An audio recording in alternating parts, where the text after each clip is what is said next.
Un pouco, solo un pouco. Sí, hola, sí, un, dous, tres.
Saúdos a todos, moi bons días. Voulle pedir no primeiro lugar aos compañeiros dos medios de comunicación que voulle deixar facer o seu traballo e se imos tomando todos asento, podemos comezar o antes posible con este acto. Compañeiros, gracias. Moi bons días a todos, moitas gracias, benvidos neste día tan importante para a Igrexa en Galicia, un día no que imos presentar a memoria de actividades da Igrexa aquí en Galicia, na nosa comunidade. O primeiro, se me permiten, por descontado, dar a benvida, en primeiro lugar, Arcebispo de Santiago de Compostela, benvido, gracias, obispos das dióceses de Galicia, de Tui Vigo, de Mondoñedo Ferrol, de Lugo de Ourense, todos sexan benvidos e infinito agradecemento por estar neste acto tan importante para a Igrexa aquí en Galicia. Por descontado tamén agradecemento a todas as autoridades, a todos os representantes públicos, vexo tamén representación destacada e importante das forzas e corpos de seguridade do Estado, gracias. Responsables dos medios de comunicación, compañeiros dos propios medios de comunicación e, por suposto, o público en xeral, a todos, gracias por estar aquí neste día. Hoxe, como digo, é un día moi importante, un día moi especial, porque presentamos por segundo ano consecutivo a memoria das actividades que a Igrexa ven desenvolvendo a través, principalmente, das súas 5 dióceses na nosa comunidade. Estamos, como dicimos, celebrando este segundo ano e o volvemos a facer en Santiago de Compostela. Teño entendido, non podo revelar moitos secretos, teño entendido que non se desbota a posibilidade de que este acto siga crecendo, como todos desexamos, e que se poida expandir ou se poida celebrar noutros puntos de Galicia, pero creo que non podemos negar que un sitio como Santiago, que é o epicentro, o punto culmen do Camiño de Santiago, onde tantos milleiros e milleiros de persoas camiñan día sí e día tamén para chegar primeiro á Praza do Obradoiro, poder observar de primeira man, en moitos casos con sorpresa, a maravilla que supón arquitectónicamente falando a Catedral de Santiago e, por descontado, poder acceder, o arzobispo dalle a cabeza porque penso que seguramente está bastante de acordo conmigo, se me permite, monseñor, despois poder acceder, presenciar, evidentemente, formar parte activa da misa e, por suposto, darlle un agarimoso abrazo ao noso querido apóstolo Santiago. Antes de seguir, se me permiten, quero ter, porque no pasado ano 2024 pasou algo moi grave, todos vivimos, no noso caso, na maioría dos nosos casos seguramente a través dos medios de comunicación, o que aconteceu o pasado 29 de outubro con motivo da dana no noso país, principalmente afectadas as persoas da comunidade valenciana. O que puido facer a Igrexa, e aquí hai que recoñecer tamén a través de moitos empresarios e moitas empresas que colaboraron, as dióceses e a través de Cáritas, colaboraron no que se puido, principalmente a nivel económico, para intentar axudar na medida do posible a todas aquelas persoas que o perderon todo ou prácticamente todo con motivo desta dana. Así que dende aquí, por suposto, o noso recordo e todo o noso cariño para todos os afectados. Estamos, como digo, celebrando este segundo acto de presentación da memoria de actividades en Galicia. Seguramente, ao longo de toda a presentación, vanme escoitar repetir con asiduidade, seguramente, a expresión poñer en valor. Penso que é especialmente importante poñer en valor o traballo que fai a Igrexa aquí en Galicia e que fai a través de todos os seus brazos, de toda a forma que ten de axudar os demais. Vimos no primeiro ano, neste caso podemos facer algo de autocrítica, se me permiten, como a xornalista.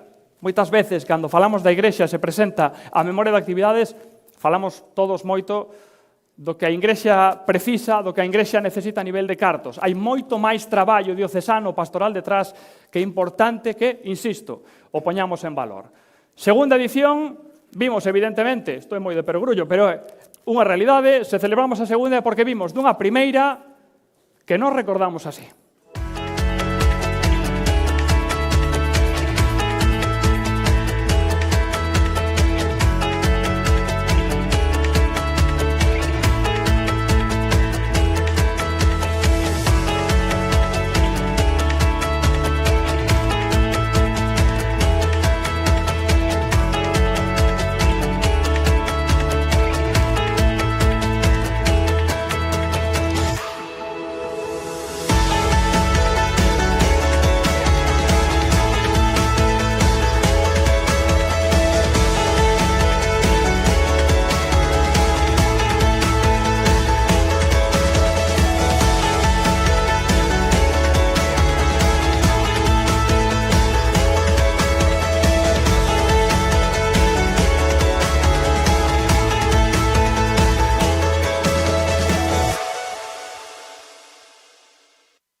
Efectivamente, eso lle xía decir.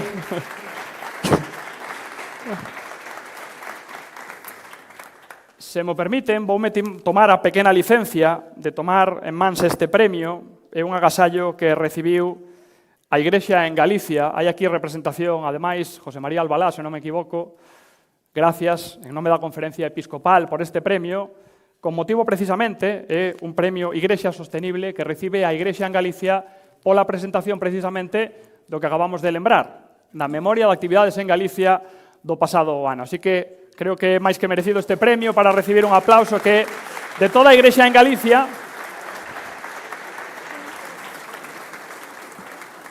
E que deixo na mesa para que presida este evento, que vai entrar nun momento culmen, nun momento realmente importante. Vou chamar aquí para que me acompañen no escenario a Paula Pájaro, queden con este nome, seguramente xa a coñecen porque a escoitan, é compañeira da cadena COPE, é moi boa xornalista, Paula Pájaro, e tamén está con nós Raúl Alfonso, que é o vicario episcopal para o patrimonio e o sostenimento da Igrexa na diócese de Ourense.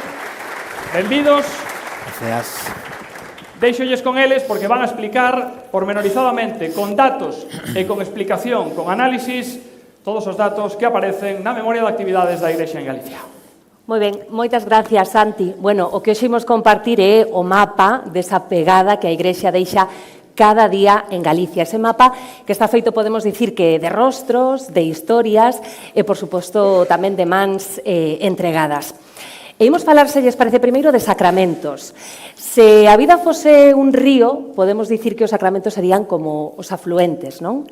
E no ano 2023, milleiros de persoas en Galicia se achegaron a eses mananciais.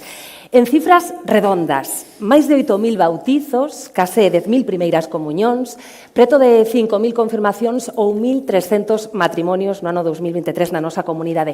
En este sentido tamén compre agradecer, por suposto, ese esforzo, ese traballo incansable dos 3.500 catequistas que temos en Galicia, Raúl. Pois sí, a verdade é que cando falamos da celebración da fe é importante ter en conta que hai un antes, hai un durante e un despois, no cal hai distintos suxeitos, non, que están aí acompañando e axudando. A laboura dos catequistas, evidentemente, que acompañan a tantos nenos e mozos nese traballo moi importante, non? O mesmo que nese antes, diríamos, o papel da familia e sempre, nos tres pasos, por suposto, o papel da comunidade cristiana, non, da parroquia, da igrexa que acompaña. Quizás a celebración da fe sempre decimos que é o rostro máis visible, non, da igrexa. Dincos cristianos, católicos, somos os que imos a misa o domingo, non? E isto, que pode parecer unha simpleza a veces, non? A verdade é que é importante que o recoñezamos. O principio de todo, cando comeza a nosa fe cristiana a diferenciarse do que había antes, non? Pois, precisamente o domingo, o Día do Señor, xunto coa Eucaristía, co novo significado do bautismo, pois dan un rostro distinto do que era aquela comunidade cristiá que comenzaba a nacer e a vivir entre nós. Por iso é importante que nos identifiquen pola celebración da fe e que sigamos prácticamente en todas as parroquias da nosa Galicia, pois, cando se pode, en moitos casos, non, mantendo esa celebración da liturxia, da fe. Bueno, dicíanos o Concilio Vaticano II, non, que a Eucaristía e a liturxia en xeral é a fonte, o cumio da vida da Igrexa. É normal que nos coñezan por eso, que o coidemos e que intentemos que a nosa xente tamén o entenda, participe e reciba, sobre todo, o froito, a graza dos sacramentos, que siguen pedindo, como vemos, aínda moitos irmáns nosos. E hai sementes galegas que foron medrar lonxe da casa. Referímonos aos misioneiros. Esas 214 persoas, misioneiros e misioneiras galegos en activo, que viaxaron a 43 países do mundo, dende Perú ata Honduras, dende Madagascar ata Filipinas, e con eles, ademais, viaxou a nosa solidariedade, preto de 1 millón de euros recadados para soster a súa actividade. Podemos dicir que son as mans da Igrexa galega espalladas polo mundo. Efectivamente. A ver, vou contar unha pequena experiencia persoal, non? Non está no guión, pero bueno, eso contar. Nos gusta. Eu son dun pobo onde hai un santo mártir misioneiro, non? San Francisco Blanco. E dende pequeno acostumbreime, non, a que na miña casa, que ademais tiñamos un bar, pois ao chegar ao pobo iban ao bar. Don Aurelio, que era o delegado de misións, con certa frecuencia aparecía ali con misioneiros, non?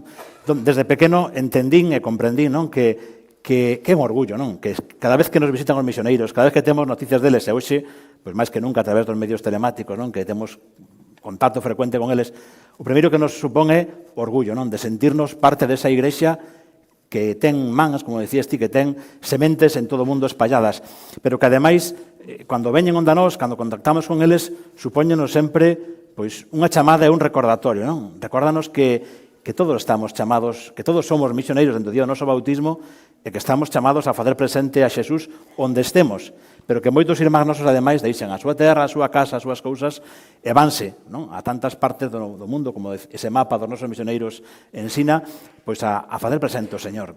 E tamén nos recorda algo máis, non? Que a tarefa non está concluída, que ainda queda moito por facer, que efectivamente no noso mundo occidental hai moita xente que xa non coñece a Xesús, que non coñece a Igrexa, que moitos coñecendo viven como se non o coñeceran, tamén aquí temos que ser misioneiros, pero que ainda hai moitos povos e culturas aos quales ainda non chegou o Evanxelio, ainda non foron tocados por esa gracia de Deus que, a través da presencia dos misioneiros, sigue facéndose presente. Por eso, orgullo, responsabilidade e compromiso tamén noso, os misioneiros. Tamén, por suposto, somos guardiáns do que nos foi legado. O patrimonio da Igrexa podemos dicir que é como un cofre de beleza e de memoria onde cada retablo, cada templo, conta unha parte fundamental da nosa historia. Durante o 2023 rehabilitáronse preto dun cento de espazos cun investimento superior aos 16 millóns de euros. En Galicia, ademais, a Igrexa conserva 147 bens de interese cultural e só, para facermonos unha idea do que representa todo isto, só a Catedral de Santiago no 2023 recibiu 2,6 millóns de visitas. Porque, evidentemente, coidar todo este patrimonio, coidar do noso, tamén é un acto de fe, Raúl.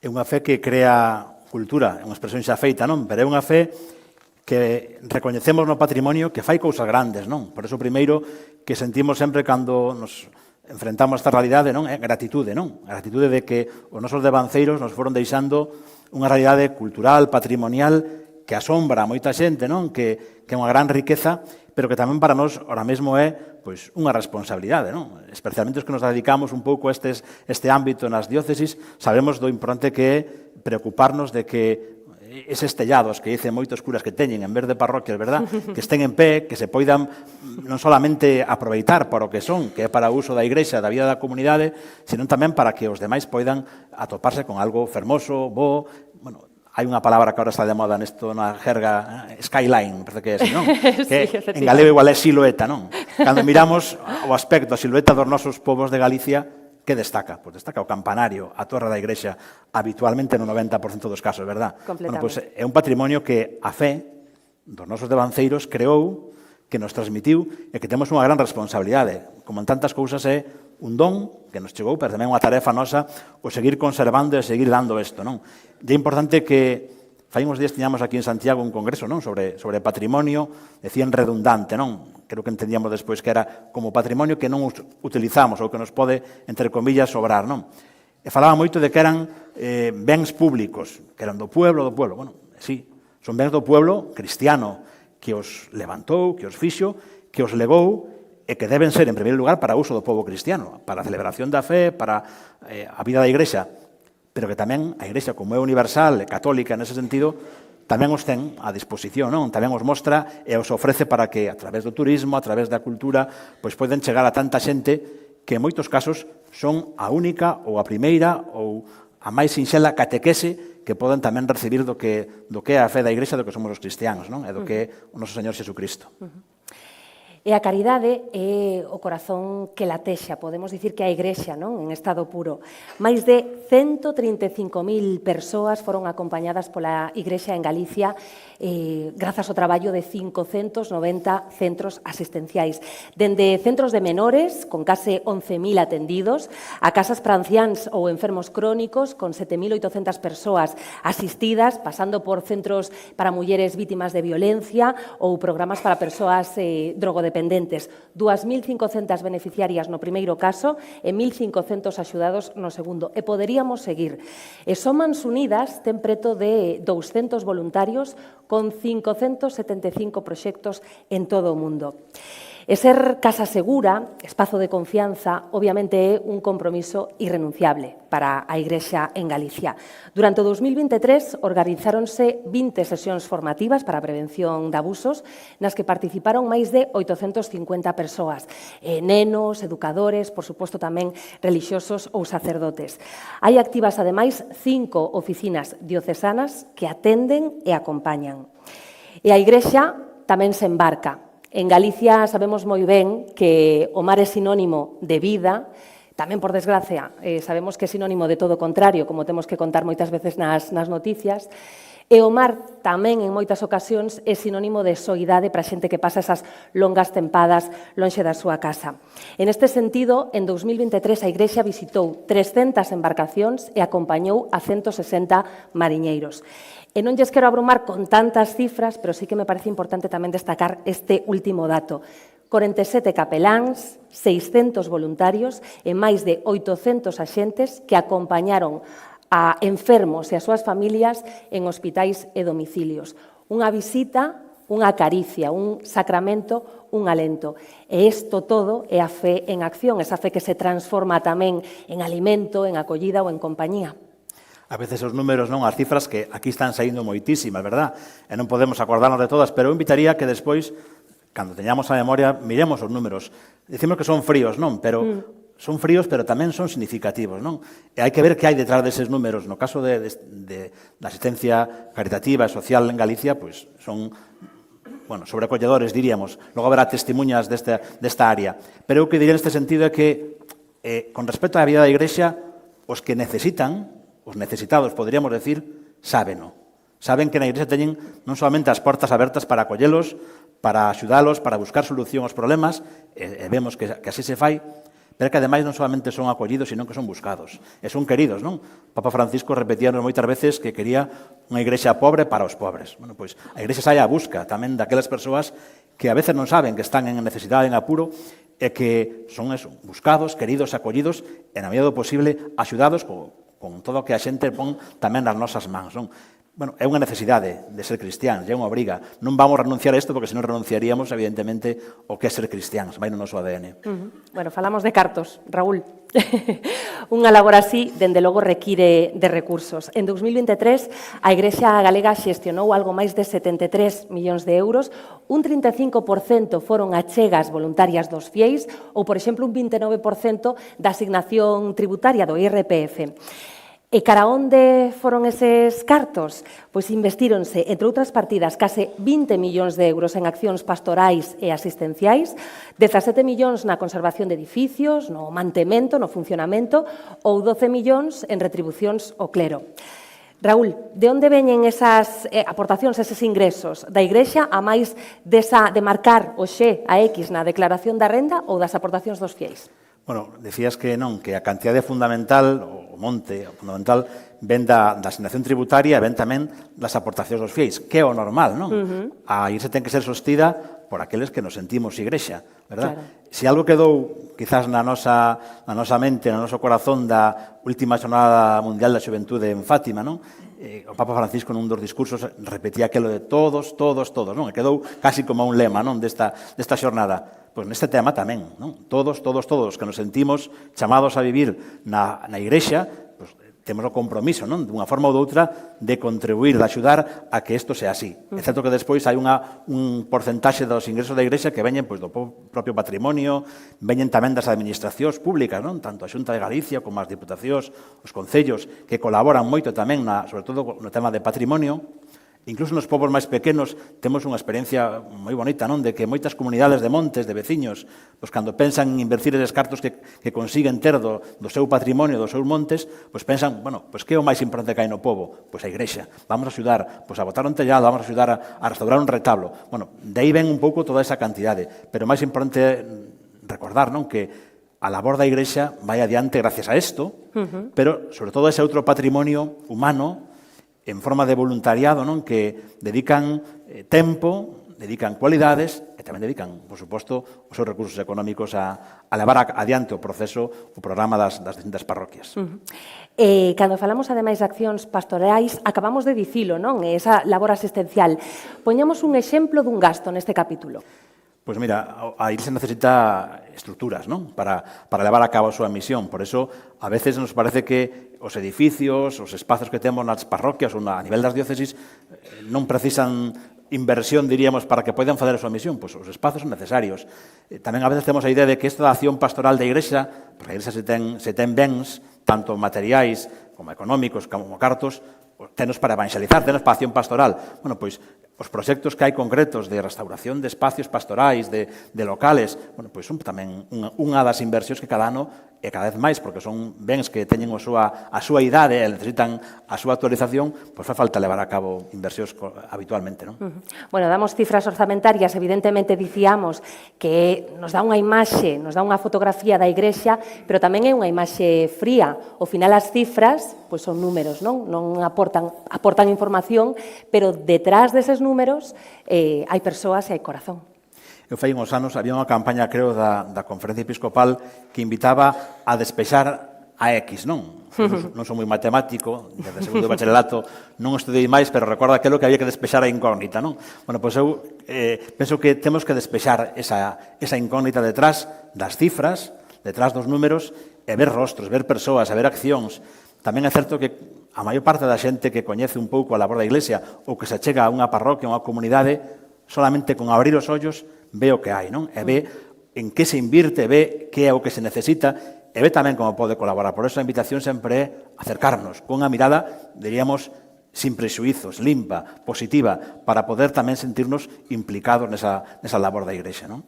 Bueno, pois esta foi a nosa aportación a grosso modo do que é a Igrexa en Galicia, esa comunidade pois que reza, que traballa e que dende logo tamén serve. Moitas gracias.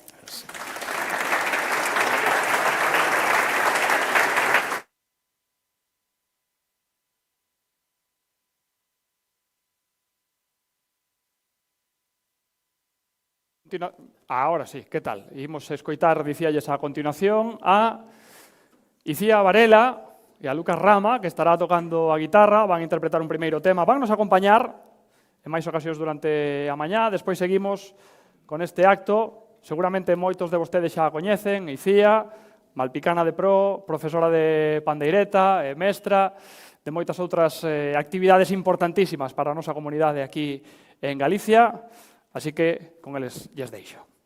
Moitas grazas por convidarnos, en especial a don Andrés, por convidarnos a estar hoxe aquí. Non sei se vos apetece cantar un pouquiño con nós. No retrouso, ensinamos vos o retrouso e cantádelo con nós. Sí? Pois o retrouso di así: hai dos que levan na fronte unha estrela, hai dos que levan no bico un cantar, hai dos que levan na fronte unha estrela. Moi ben, que privilexio. Vamos alá. Do mar pola orela mireina pasar, na fronte unha estrela, no bico un cantar, e vina tan soia na noite sin fin, que ainda recei pola prove da tola, eu que non teño quen rece por mí. A musa dos povos que vin pasar eu, como está dos lobos, como está morreu, os osos son dela que va desgardar. Agora, hai dos que levan na fronte unha estrela, hai dos que levan no bico un cantar, hai dos que levan na fronte unha estrela, hai dos que levan no bico un cantar. Do mar pola orela mireina pasar, na fronte unha estrela, no bico un cantar, e vin luna tan soia na noite sin fin, que ainda recei pola prove da tola, eu que non teño quen rece por mí. A musa dos povos que vin pasar eu, como está dos lobos, como está morreu. Os osos son dela que va desgardar. Hai dos que levan na fronte unha estrela, hai dos que levan no bico un cantar, hai dos que levan na fronte unha estrela, hai dos que levan no bico un cantar, hai dos que levan na fronte unha estrela, hai dos que levan no bico un cantar.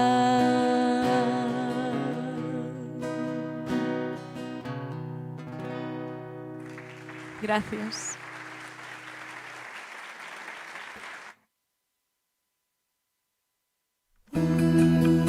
Que imaxe acode a tua mente cando se fala da Igrexa? A Igrexa, con maiúscula, é moito máis que un edificio de pedra. A Igrexa comeza contigo e comigo, coa nosa familia. A nosa familia, Igrexa doméstica, é o primeiro espazo no que vivimos a fe. Cos nosos pais aprendemos a rezar, asistimos á Eucaristía e pouquiño a pouco imos descubrindo a relación cun Deus que nos ama. A parroquia, a través da catequese de iniciación cristiá, axúdanos a afondar no coñecemento da fe. Prepáranos para celebrar e recibir os sacramentos que fortalecen esa relación con Xesús. Esa experiencia de fe e de comunidade compleméntase no ámbito educativo. Os colexios de Ideario Católico poden ser o primeiro contacto coa vida consagrada. A materia de religión ofrécenos unha visión íntegra do ser humano e do mundo que nos rodea. A Igrexa en Galicia quere acompañar a cada persoa nas diferentes etapas da súa vida para axudar a responder a esa grande pregunta: para quen son eu? A Igrexa, concretada no pobo de Deus que peregrina en cada diocese, quere axudarche a dar sentido á vida.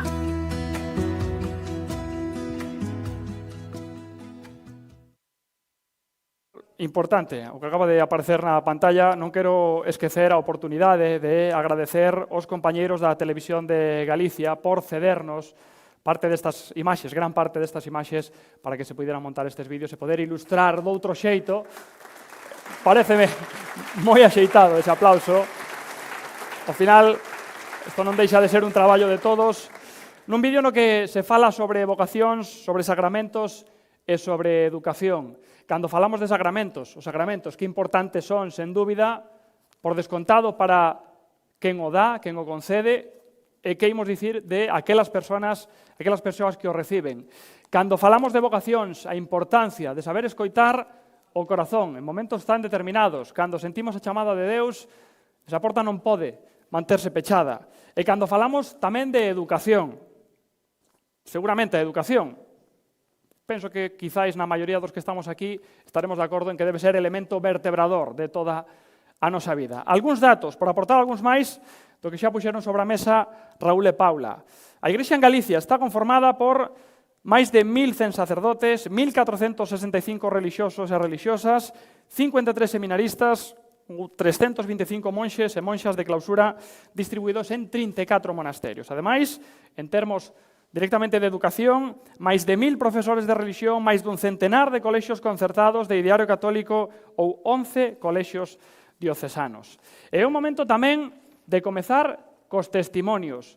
Evidentemente é importantísimo saber de primeira man, ver de primeira man todo o que está facendo a Igrexa nestes últimos anos pola súa comunidade, pero que mellor que escoitar directamente testimonios. Imos empezar cun testimonio que chega directamente dende a Pastoral Penitenciaria de Mondoñedo, Ferrol. Imos falar dun par de temas que poden ser, en principio, sospоñemos sobre a mesa, escabrosos, pero que forman parte, para ben ou para mal, da nosa sociedade. Por exemplo, falemos da pastoral penal.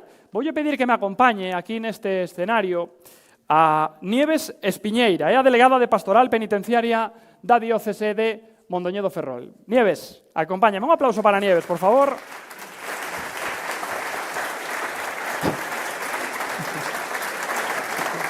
Que tal, Nieves?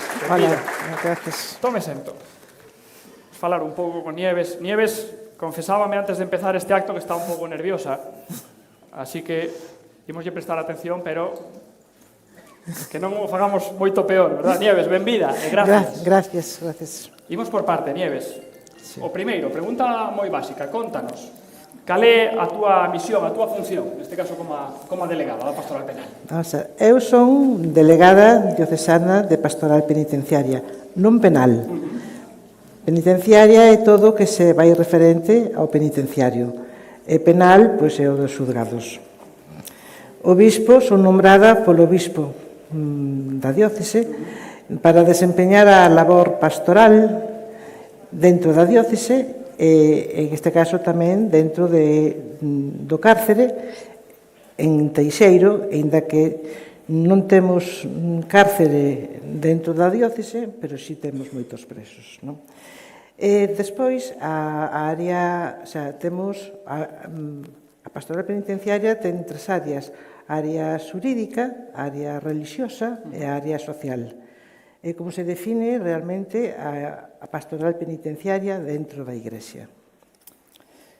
Como vos reciben, Nieves, as persoas cando, neste caso, dis ou falas da cárcere de Teixeiro, como vos reciben as persoas nun primeiro momento, nunha primeira toma de contacto que están privadas de liberdade? Vamos a ver. Coa persona privada de liberdade están vinculadas as familias, as vítimas e as comunidades de onde proceden. En relación co preso, hai que ter en conta que o preso é unha persona pobre, moi pobre. Entón, estas a veces se rebotan, chegar a eles é difícil a veces porque se rebotan contra eles mesmos, non? Pero con paciencia, con compasión, con mirada de misericordia tamén, que hai que tela, pois, como decía o Papa Francisco, pois as portas se abren. E vémolo, pois, moitas veces en xente que son capaces de reinsertarse. Entón, pois, non sei se contestei a pregunta. Sí, máis que contestada. Como dirías ou como explicarías, Nieves, que para ti un día de traballo, por exemplo, na cárcere de Teixeiro? Na cárcere de Teixeiro, vale. Pois, mira, vou empezar a dicir que Evaristo Martín Nieto, o gran organizador da Pastoral Penitenciaria de España, capelán de prisións e eminente biblista, di: para o preso, por moi larga que sexa a condena, só existe un día, que se repite aburridamente 365 días ao ano, multiplicado polos días da condena que teñen que cumprir. Eso é o que é un día de traballo no cárcere, sempre o mesmo. Murallas de muros de cemento, e teñen o patio e o ceo. E os que teñen sorte de estar traballando ali dentro, siguen estando dentro de muros de cemento, e se cando salen ao patio, ven o ceo. 365 días ao ano, polos anos de condena.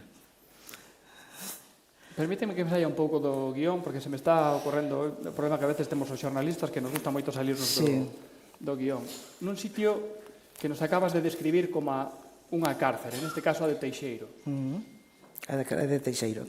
Nun sitio como a ese, tamén é posible descubrir a Deus, tamén é posible falar con Deus, tamén é posible, vos o facedes, facer tarefa pastoral. Contanos un pouco a túa experiencia nese sentido.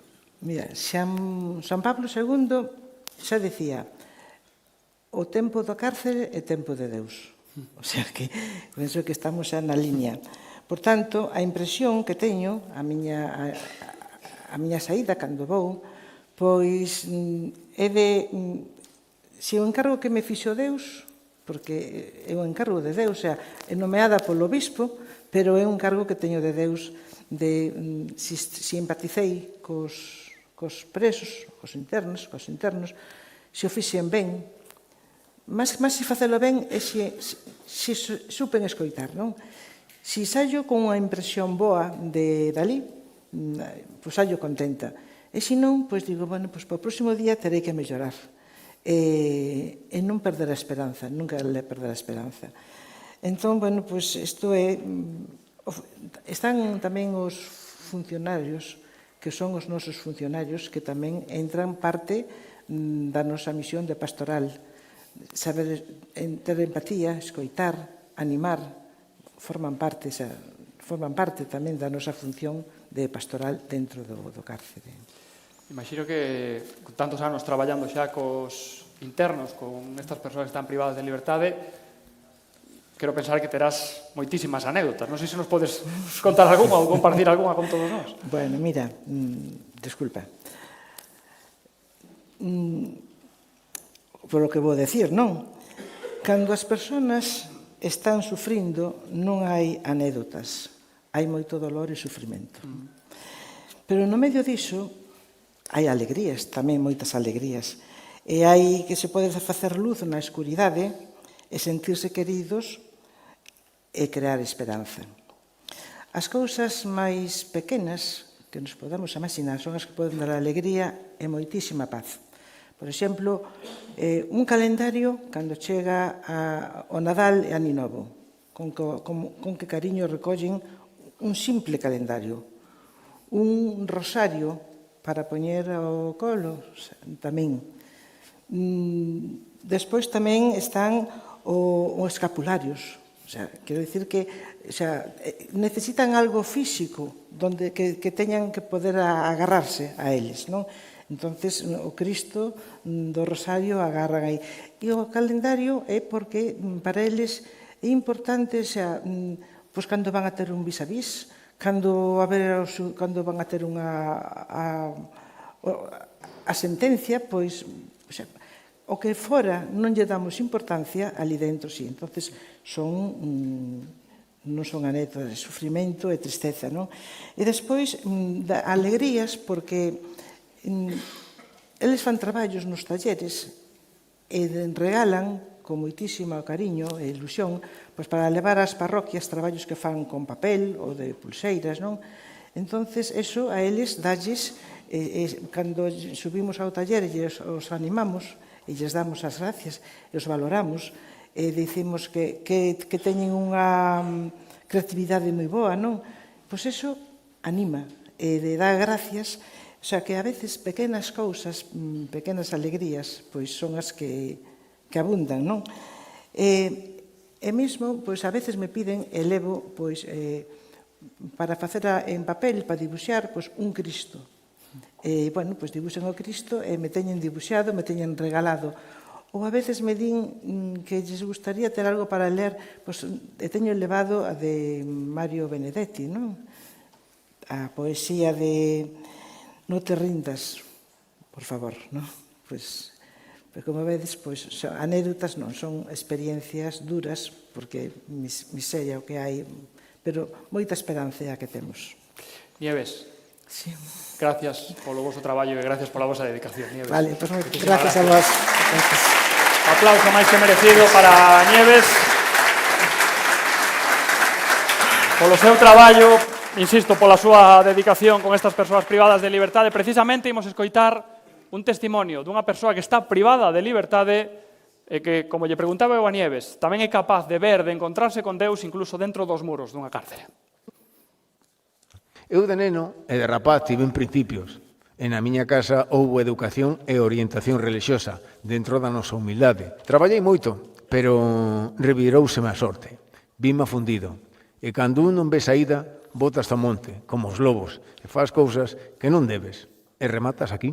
Pero daqui tamén se sai, díxome don José, o capelán de Monterroso. Cando entras, aquí todo che é descoñecido e non te fías de ninguén. Tardei en abrirme e confiar. E que máis me xulga son o mesmo, porque estou avergoñado e sinto como que perdín a miña dignidade. Eu deixara de ir á igrexa desde rapaz. Un día ali, en Monterroso, dixéronme que había misa. Coincidía nunha data en que final algún dos meus. Chorei moito. Que tristeza tan grande. Eles morreron e eu na cárcere, de sonreinos. Costoume, pero fun a misa. Tiñalle medo a Deus, pero vin algo en don José que me axudou a empezar a ver que Deus non me tiña apartado de todo. Don José saudoume, foi o único que me deixou explicarme dos meus erros. E volvín para a cela, sentíndome querido e algo máis animado. Volvín a chorar, pero xa de outro xeito. El confiou en min, e eu, por fin, aprendín por el a confiar en alguén. Sobre todo en Deus, e na nosa naiciña da Mercé. De don José, sempre me impresionou a paz con que nos miraba no presidio. Don José mirábanos como miraba a Xesús. A min na pastoral penal axudoume moito, grazas a don José, que me abriu as portas. E cando saia, porque agora xa teño esperanza, desexaría que nos seguísimos tratando. Necesito vos ao meu lado. Eu só non sei o camiño. Graciñas.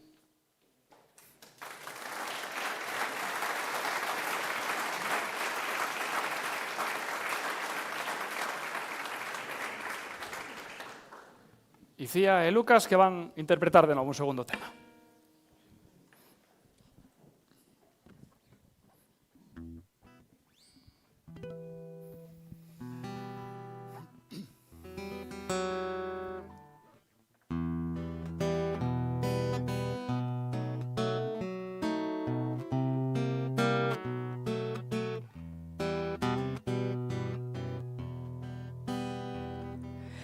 Están as nubes chorando por un amor que morreu. Están as rúas molladas de tanto como choveu.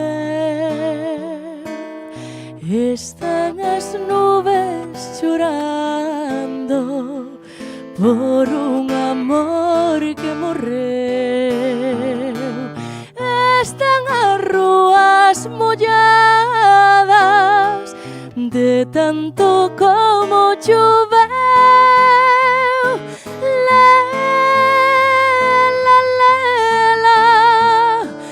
Leliña, por quen eu morro, quero mirarme nas meniñas dos teus ollos. Non me deixes e ten compaixón de min. Sen ti non podo, sen ti non podo vivir. Dame alento das túas palabras, dame celme do teu corazón, dame lume das túas miradas, dame vida co teu doce amor. Dame alento das túas palabras, dame celme do teu corazón, dame lume das túas miradas, dame vida co teu doce amor. Dame lume das túas miradas, dame vida co teu doce amor.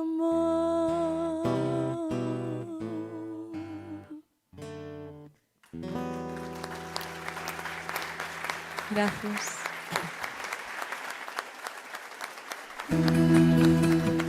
Dende as súas orixes, a Igrexa tendeu a man aos máis vulnerables, seguindo o exemplo de Xesús e achegándose aos descartados da sociedade. Hoxe a súa presenza tradúcese en escoita, acompañamento e esperanza. Cáritas é o organismo oficial da Igrexa en Galicia para devolver a esperanza ás persoas que se atopan en situación de vulnerabilidade. Así, o Evanxeo faise carne a través de rostros concretos que abrazan as feridas visibles e invisibles dos máis necesitados. Voluntarios e traballadores de Cáritas atenden as demandas sociais que na actualidade van máis alá do material. Son emocionais, psicolóxicas e mesmo espirituais. Cáritas cree na dignidade de cada persoa, nas súas capacidades, xa que logo desenvolve proxectos que axuden as persoas para transformar a súa propia realidade. Acompaña as diferentes situacións de vulnerabilidade, a pobreza, a falta de recursos dos migrantes, a soidade dos anciáns. Detrás de cada historia hai un proceso, unha oportunidade, unha nova posibilidade. Nun mundo que ás veces exclúe, Cáritas quere mirarte os ollos e dicirche: non estás só. Ali onde nos precises, abrimos camiño á esperanza. Que importante.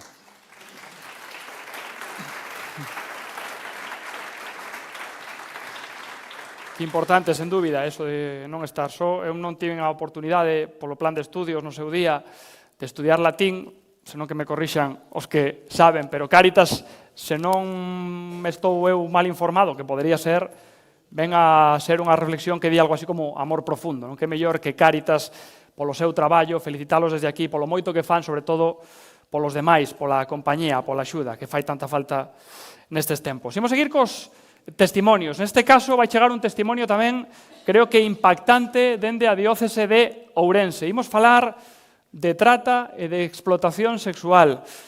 Voulle pedir que, por favor, nos acompañe aquí no escenario a Raquel Fernández. Pidolles un aplauso para ela, educadora social e educadora de Alumar desde o ano 2020. Raquel, que tal, Raquel? Benvida. Fagoche entrega deste micrófono. Pido que sentes aquí connosco, por favor.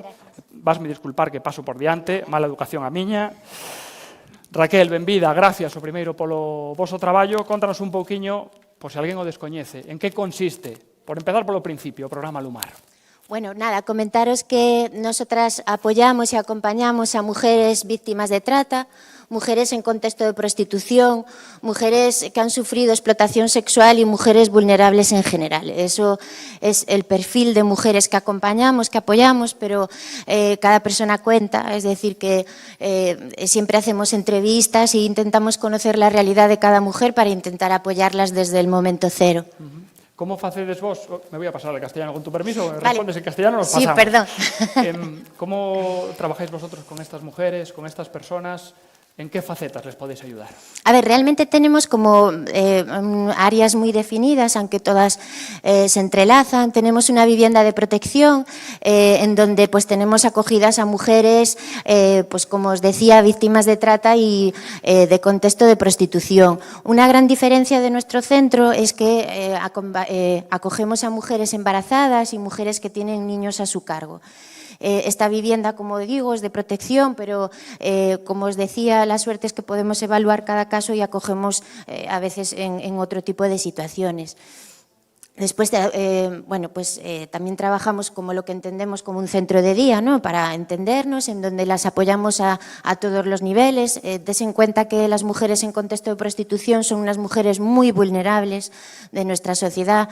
Las víctimas de trata es algo que nuestra sociedad que nos acompaña, que lo vemos muy lejano, pero que realmente está muy cercano y que muchas mujeres sufren de esta violencia y bueno, tenemos que un poco, como yo siempre hablo de ellas como mujeres invisibles, por eso para mí este peso de este micrófono es muy importante porque es como darle un poco de visibilidad, ¿no? A estas mujeres muchas veces muy olvidadas, ¿no? Entonces, bueno, en este centro de día, pues como os decía, tenemos la suerte de contar con un equipo multidisciplinar, trabajadora social, bueno, yo soy educadora, tenemos el apoyo de la coordinadora, que en este caso es abogada, psicóloga, entonces, bueno, pues trabajamos con cada una de las mujeres en todas las áreas y en todas las carencias que realmente tiene.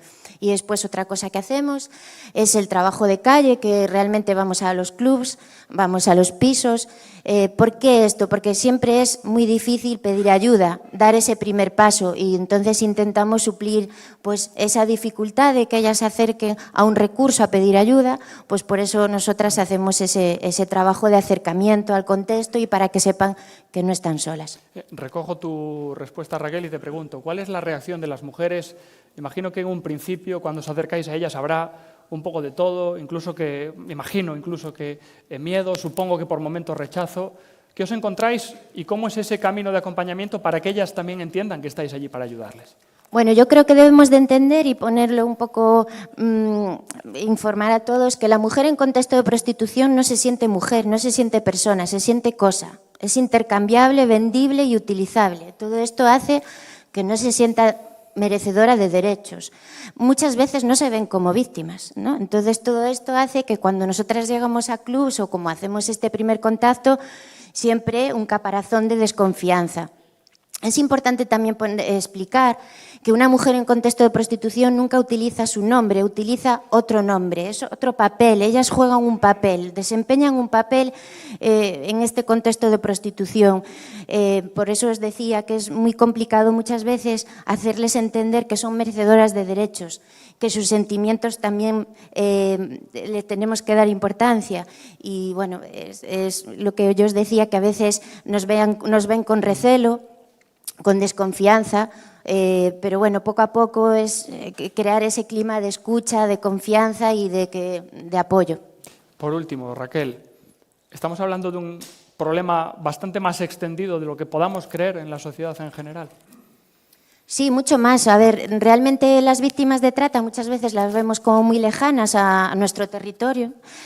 Pero las redes sociales, las páginas de contactos y demás, hace que todo es mucho más cercano, ¿no? Es decir, una realidad que veíamos pues no tan cercana, pues cada vez estamos viendo mujeres captadas no solo en países de pobreza o de vulnerabilidad, sino que la captación de estos traficantes empieza a ser más cercana.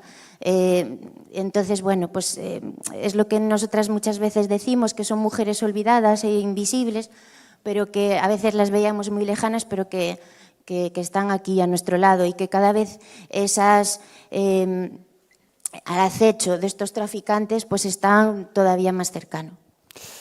Vaya testimonio, reconozco que se me ha puesto un poco la piel de gallina. Raquel, como le decía Nieves, gracias infinitas por vuestra dedicación y por vuestro trabajo. Un aplauso grande para ella en representación de Alumar. Gracias, muchas gracias.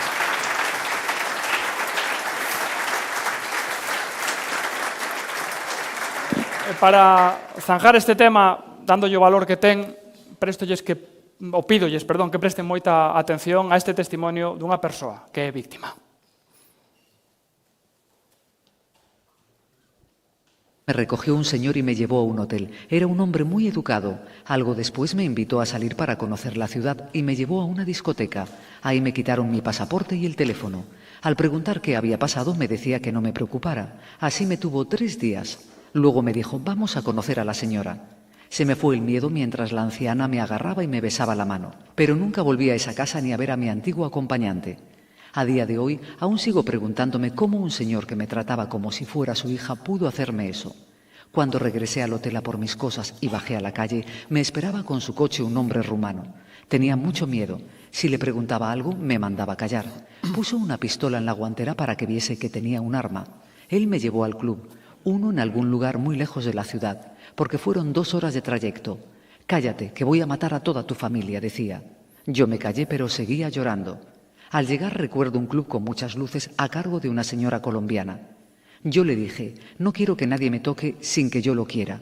La primera noche nadie me obligó a nada. El segundo me pegó y me encerró en un cuarto oscuro. Hasta que un día pedí un teléfono y logré contactar con mi hermana mayor y llamar a la policía.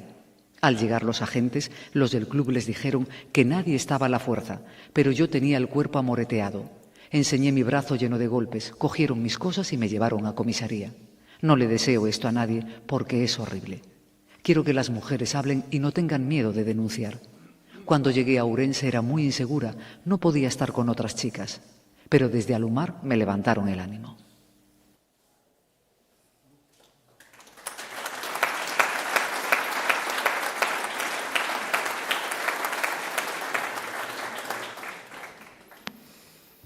Pois despois desta testemunha que me deixou a pel de pita, despedímonos cunha canción a nosa nai María, pedíndolle compaixón, pois, neste caso, por todas estas mulleres que están sufrindo.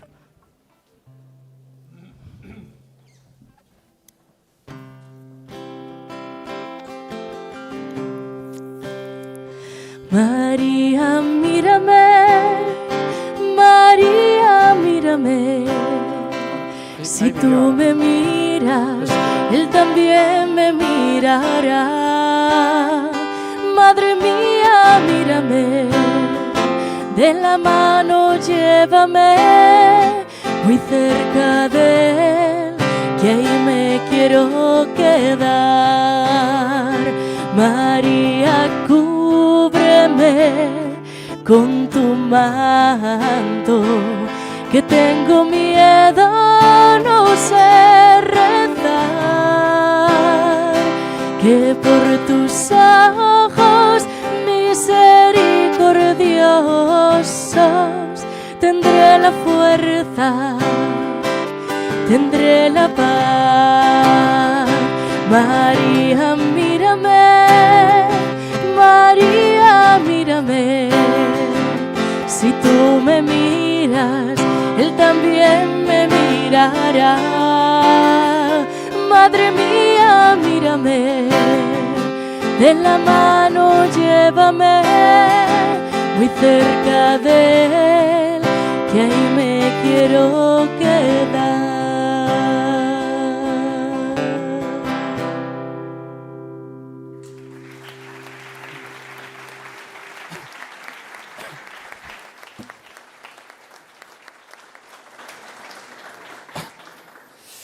Antes de nada, me apuntan, bueno, infinitas gracias, Icía Varela e Lucas, polas vosas interpretacións. Non quero meter a pata, pero penso que esa voz é un don de Deus. Que ninguén se me ofenda ni se me enfade, pero Icía, Lucas, noraboa, gracias por acompañarnos.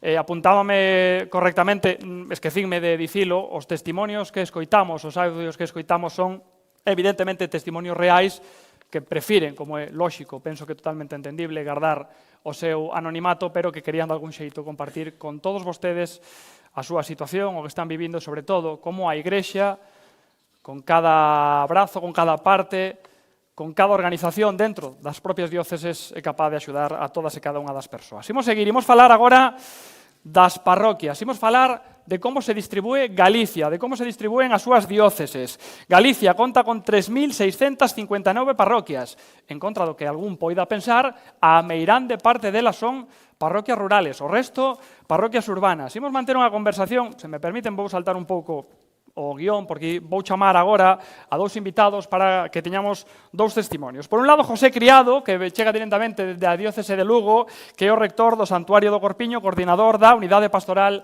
nesa zona, que engloba ni máis ni menos que 11 parroquias. Que tal, José?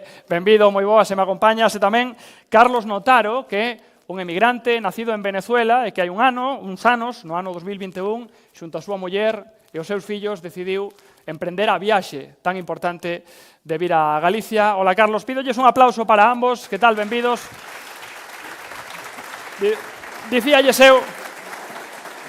eu que, se mo permiten, eu que peco moitas veces de irreverente, vou saltar un pouco o guión, vou quedar un pouco por riba de volos dous, co voso permiso, pero así podemos falar.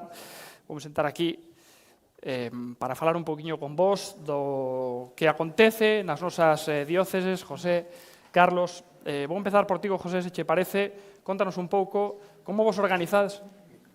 Ai, o micro, pensei que tiñas, perdón, pensei que tiñas, como Carlos, sei que vinlle o micrófono, perdón.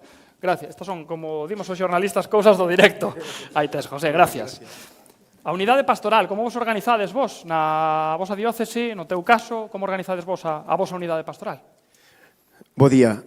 O primeiro decir que as unidades pastorais xurxen da necesidade de xuntarnos, porque, como ben decías antes, Galicia é unha comunidade autónoma moi rural. Temos moitísimas parroquias rurais e necesitamos vivir a fe. E a fe non se vive de forma illada. As persoas non podemos vivir a fe na nosa casa, de forma independiente, de forma solitaria, senón que necesitamos dos demais. Hai que compartir, hai que celebrar, hai que estar xuntos. E por iso necesitamos crear as unidades pastorais, de forma que a xente poida vivir e medrar na fe en conxunto con outros. Na nosa unidade pastoral, pois, como ben decías, formámola 11 parroquias, ou forma 11 parroquias, e facémolo coa necesidade de ter que vivir a fe en comunión uns uns cos outros. Celebrar os bautismos, celebrar as primeiras comunións, celebrar a Eucaristía cada domingo dunha forma especial que é a fonte da vida de toda a vida cristiana, non? Entonces, pois, por ese motivo, pois, necesitamos o xuntarnos. Cal dirías, cal nos farías que sería a radiografía dos feligreses que tedes, o que tes, neste caso, nas túas 11 parroquias e no santuario, evidentemente. No santuario é moi diferente a unha parroquia. A diferencia sustancial é moi grande. As parroquias, en gran medida, pois forman a persoas de máis idade, pero tamén hai moitos xóvenes e nenos que necesitan integrarse uns con outros e ver que non están sós no medio dun montón de persoas maiores, que hai actividades para eles, que se pensa neles a hora de darlle unha forma de participar ou de vivir a fe tamén. E no santuario a radiografía é moi diferente, porque ao santuario, así como as parroquias, podemos pensar que solamente van persoas maiores ou de máis idade, ao santuario principalmente van persoas xóvenes. Van persoas cos seus nenos, moitas veces, que van a buscar pois moitas veces o consolo, o alivio e a fortaleza no santo ou na Virxe María a quen este dedicado ese santuario. Son lugares de encontro, lugares no que se vive a fe plenamente, porque así como podemos pensar que a sociedade pois vai prescindindo de Deus, que a veces prescinde de Deus, eu penso que Deus seguimos necesitando. Eu estou convencido de que a nosa xente necesita verdadeiramente a Deus na súa vida. E potenciar, pois, por exemplo, unha cofraría, o importante, non? A importancia de xuntarnos para vivir a fe, pois unha cofradía pois ten todos os elementos fundamentais para vivir a fe, para compartir, para medrar na fe tamén, incluso. Antes falábamos, antes de empezar este acto, parroquias rurais, pero parroquias moi vivas, non? Pois sí, eu creo que ese é pois o núcleo, non? O máis importante, que cada un poida atopar un lugar na unidade pastoral onde ubicarse, o que teña unha cualidade, como teñen aquí estos mozos que nos acompañaron para o canto, integrarse no coro, o que queira ter pois a adoración nocturna, integrarse no grupo de adoración nocturna, o que queira impartir pois a catequese aos máis xóvenes, integrarse na catequese, ser catequista, o que queira, o que teña pois esa ilusión de visitar aos enfermos, integrarse no grupo de visita aos enfermos e de comunión aos enfermos, o que teña pois a cualidade da liturxia, pois lóxicamente preparar as celebracións dominicais con unhas municións, con unha acollida, que a importancia tamén da acollida, non? Cando a xente chega á parroquia, pois que haxa alguén para acollelos, para decirlle bos días, benvido. Penso que iso é moi importante nas unidades pastorais tamén. Está tamén aquí con nós Carlos Notaro. Me voy a pasar otra vez al castellano, aunque sí, entiendes perfectamente el gallego. Yo creo que ya podemos decir, Carlos, llegas, no lo he dicho, desde la diócesis de Tui Vigo, sí, casi que eres un gallego más, ¿no? Sí. Hola. Cuéntanos, ¿qué tal? Muy buenas tardes. Cuéntanos, Carlos. O muy buenos días todavía, que no hemos comido, diría el otro. Cuéntanos un poco cómo es un día normal para ti en tu parroquia, en la diócesis de Tui Vigo. Bueno, antes que nada, decirles que cuando llegamos a Vigo, lo primero que hicimos fue buscar en el Google Maps la parroquia, porque era nuestra esencia en Venezuela. Digamos que nuestra vida discurría entre la casa, el trabajo y la parroquia. Entre la casa, el trabajo y la parroquia, esa era nuestra vida. Entonces, cuando nos toca salir de allá y llegamos acá a Vigo, lo primero que hicimos fue eso. Y gran sorpresa que decía Google Maps que estaba a 85, 90 metros de casa la parroquia. Y la fuimos a buscar. Pasamos 2 veces al frente de la parroquia y no la vimos, porque es una parroquia que está en un bajo y muy discreta, hasta que dijimos, wow, mira, es aquí, parroquia Santa Marta, en la avenida Portanet, y estaba cerrada en ese momento la verja allí, pero tenía un buzón para meter cosas allí, y entonces volvimos a casa, oye, estaba cerrada. Pero tenía un buzón, vamos a escribir. Y escribí una carta diciendo quiénes somos, una familia de Venezuela con 4 hijos, acabamos de llegar y bueno, queremos incorporarnos a la vida de la parroquia. Porque buscamos la parroquia fue para seguir viviendo nuestra fe, como la vivíamos allá en Venezuela. Ese espacio para nutrir y para crecer en la fe. Y metimos la hojita allí. No hay buzón, cayó atrás allí, está solo el hueco, ¿no? Y cayó atrás, pero qué bueno que alguien la agarró y se la llevó al párroco. Y en la noche de ese mismo día hacia las 9, 10, me llaman, ¿quién me llama? Y era el párroco que me llamaba. Bienvenidos, ¿qué tal? Es decir, esa primera llamada duró 45 minutos, todavía está en el registro de mi móvil, 45 minutos esa primera llamada, pero sentí inmediatamente, estoy en casa. Esa fue la verdad. Y bueno, fuimos a la parroquia, a la misa dominical. En esos primeros años, cuando uno llega que no puede trabajar, tiene mucho más tiempo, entonces era mucho más asidua. Hoy en día todavía vamos todos los domingos, como siempre, a la misa. Pero lo que sentimos en la parroquia, a diferencia de otros espacios de la sociedad, es que no te miran como si fueras un extraño, sino que te miran a la cara, casi de inmediato saben tu nombre y el de los 4 muchachos, y entonces te sientes acogido de inmediato. Y es una acogida integral. Se empiezan a preocupar por todos los aspectos de tu vida, en el sentido, incluso gente como mucho más atrevida en el buen sentido de la palabra, preguntar cómo está la nevera, ¿entiendes? Y a veces llamaba como don Alberto, Carlos, venga por aquí, que hay algo aquí que se puede dañar. Y era que una familia nos había dejado ya algo. Entonces, bueno, imagínate. Y hoy nuestra vida en la parroquia transcurre en eso.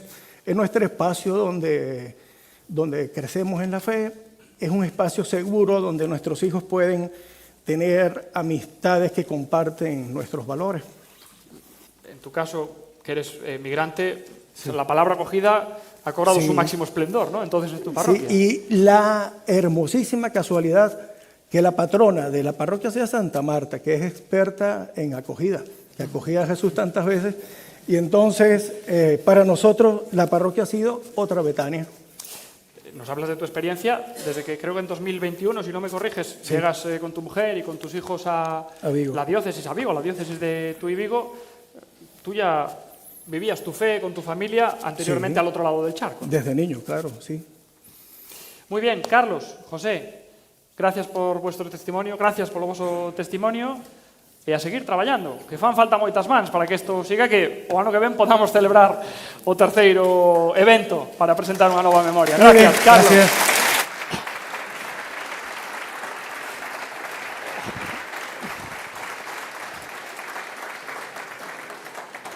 Deixo, co seu permiso, deixo cousas polo camiño para non estar moito máis cargado, non tirar nada, que son bastante torpe. Quero lles contar ou quero mostrar o agradecemento explícito ás cofradías, que me consta que hai presencia de cofrades neste acto, agradecemento ás administracións públicas, a todas aquelas persoas que colaboran, que axuda a Igrexa, e agradecemento, evidentemente, aos fieis en xeral, porque senón isto non ten ningún tipo de sentido. Para rematar este acto, voulle pedir a presencia a Monseñor Francisco José Prieto, o arcebispo da diócese de Santiago de Compostela, para que nos dedique unhas palabras. Monseñor, por favor, se tan amable.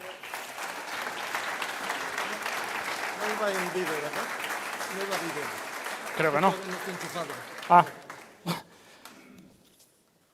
Muy buenos días a todos.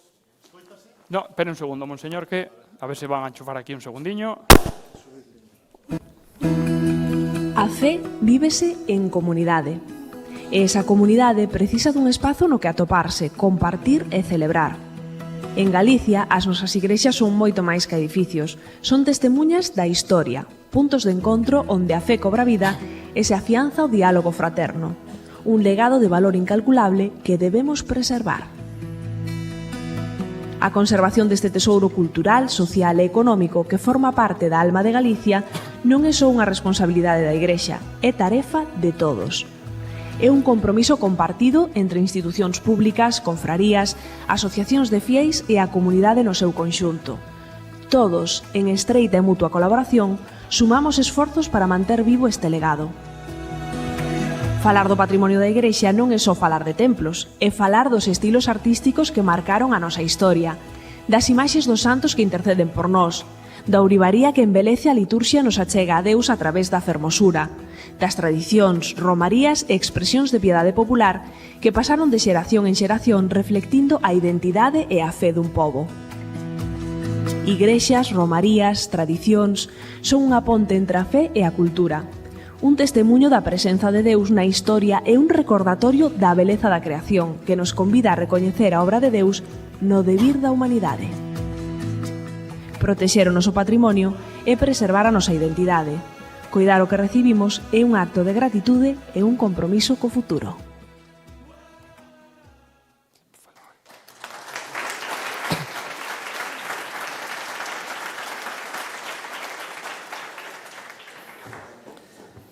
Moi bons días a todos os que estades hoxe aquí presentes, collendo esta palabra que afago presente no nome dos meus irmáns bispos das dioceses de Galicia, que hoxe estamos aquí, pero sobre todo na expresión hoxe desta igrexa en Galicia que quisemos achegarnos e facernos presentes no medio de vos esta realidade que é sobre todo un mosaico fermoso, pero marcado polas persoas que o fan posible.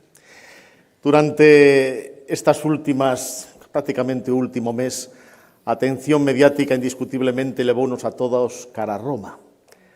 Naquela Roma na que despedimos o Papa Francisco, na que agardamos con expectación o novo Pedro entre nós, o Papa León, e de certo que puxo o foco mediático nesa realidade eclesial, neste caso na figura do Papa, indiscutiblemente. Pero hoxe quixemos achegarnos e compartir con vos xa por segundo ano consecutivo esta expresión dunha memoria que non é simplemente, como nos recordaban, datos e cifras, son sobre todo persoas.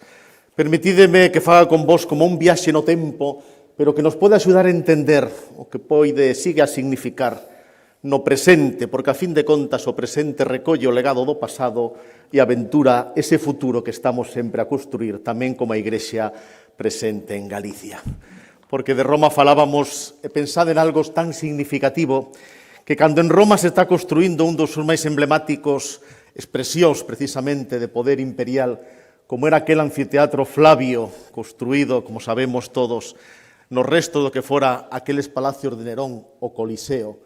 Ao mesmo tempo estábase construindo aquí neste noroeste, na bella Galaecia, unha vía que quería unir dúas grandes capitales de referencia, Braga e Astorga, a vía 18. Mentre Roma levantaba o Coliseo, aquela vía e outras vías tamén comenzaron a vincular esta realidade daquela Galaecia, cuya vida fundamentalmente acontecía nos castros e as tropas romanas achegábanse aquí procurando, sobre todo, aqueles minerais ou procurando a comunicación que facía posible que esas dúas capitales do norte daquel imperio romano se vinculasen.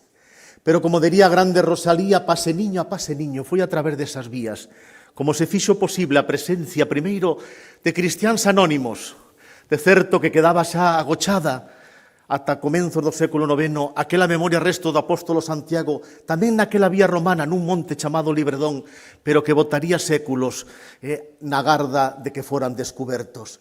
Pero pase niño, foron achegándose cristiáns.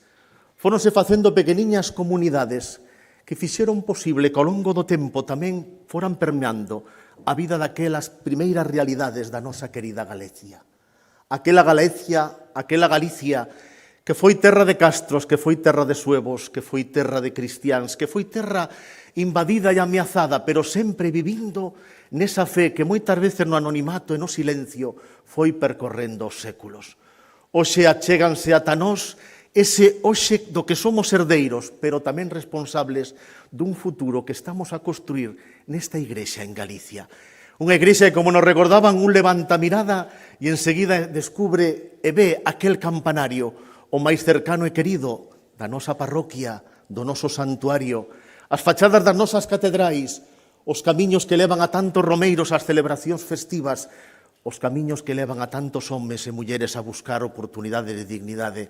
De seguro que podrán encontrar a fachada dunha catedral ou o despacho acolledor dunha parroquia ou dunha Cáritas diocesana.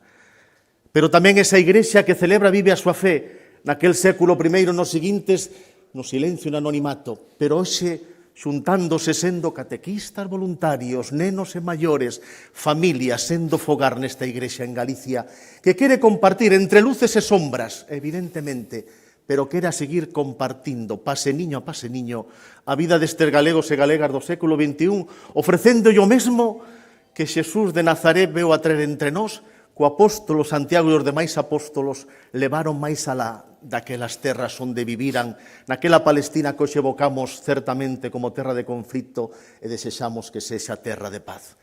Unha boa nova, unha boa noticia, que vai dirixida ao corazón dos homes e mulleres deste tempo, teñan a idade que teñan, porque confíase no seu cuidado de toda a vida, de todas as vidas, e darlles vida, tamén vida de fe, porque a fe tamén construye, edifica a persoa, fai posible a cultura, vai trazando historia, expresa religiosidade, arte, crea e recrea.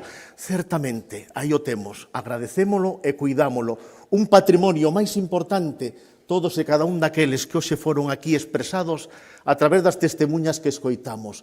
E, polo tanto, a min somente me cabe unha palabra no nome desta Igrexa en Galicia, a todos os que hoxe estades aquí e a todos os que vos facedes eco do acto desta mañá. Grazas e graciñas, pase niño, sigamos facendo o camiño desta Igrexa en Galicia. Bo día a todos.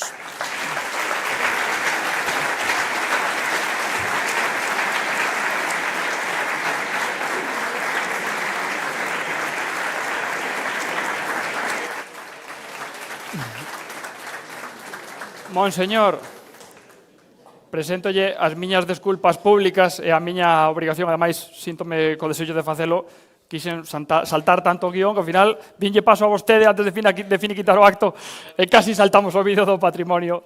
Teme que disculpar. Ahora sí, imos poñer punto e final con máis que sentido agradecemento a todos, evidentemente o arcebispo de Santiago de Compostela, os obispos de todas as dióceses de Galicia, a todas as autoridades públicas, os membros das forzas e corpos de seguridade do Estado, gracias a todos os fiéis.